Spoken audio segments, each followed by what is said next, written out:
15,000 টাকায় একটি গাভী কিনে ফিরোজা এখন কোটিপতি। গড়েছেন পাকা বাড়ি, কিনেছেন 20 বিঘা কৃষি জমি, করেছেন ফলের বাগান, এমনকি ঢাকায় তার ছেলের জন্য করে দিয়েছেন একটি গার্মেন্টস কারখানা। ধুমধাম করে বিয়ে দিয়েছেন মেয়ের। আর এসব কিছুই হয়েছে মাত্র 15,000 টাকার গাভী থেকে। বিস্ময়কর ভাবে সফল নারী উদ্যোক্তা ফিরোজার এমন সাফল্যে এলাকার অনেকের কাছেই তিনি পরিচিত বাস্তবের শাবানা নামে। বেটা বেটি দুই লেখাপড়া শিখে ঢাকায় বেটি পড়াশোনা করছে, বেটা সিএ পড়াশোনা করে জব করতো, জব ছেড়ে দিয়ে এখন ব্যবসা করে, গার্মেন্টস কিনছে, গার্মেন্টসের মালিক। বাড়ি করেছি, বিল্ডিং দিছি, জমি করেছি, পুকুর কাটিছি। আল্লাহর আমাদের সব দিকে আমার ভালো হয়েছে। মাত্র একটি গাভী দিয়ে শুরু করলেও 12 বছরের মাথায় এখন গৃহবধূ ফিরোজার খামারে রয়েছে 120টি গরু।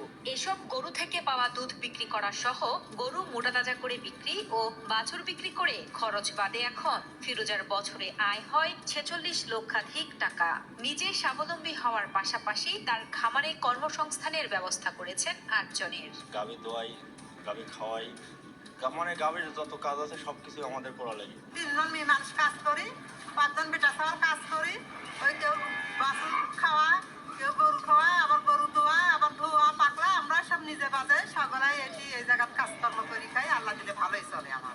নাটোরের গুরুদাসপুর উপজেলার বেরগঙ্গারামপুর গ্রামের গৃহবধূ ফিরোজা বেগম 5ম শ্রেণী পর্যন্ত লেখাপড়া করার পর বিয়ে হয় তার। অভাবের সংসারে থেকেই একটু একটু করে জমিয়েছিলেন 15,000 টাকা। সেই সঞ্চয়ের অর্থ দিয়েই 2012 সালে বিদেশি জাতের একটি বাছুর গরু কিনে শুরু হয় তার পথ চলা।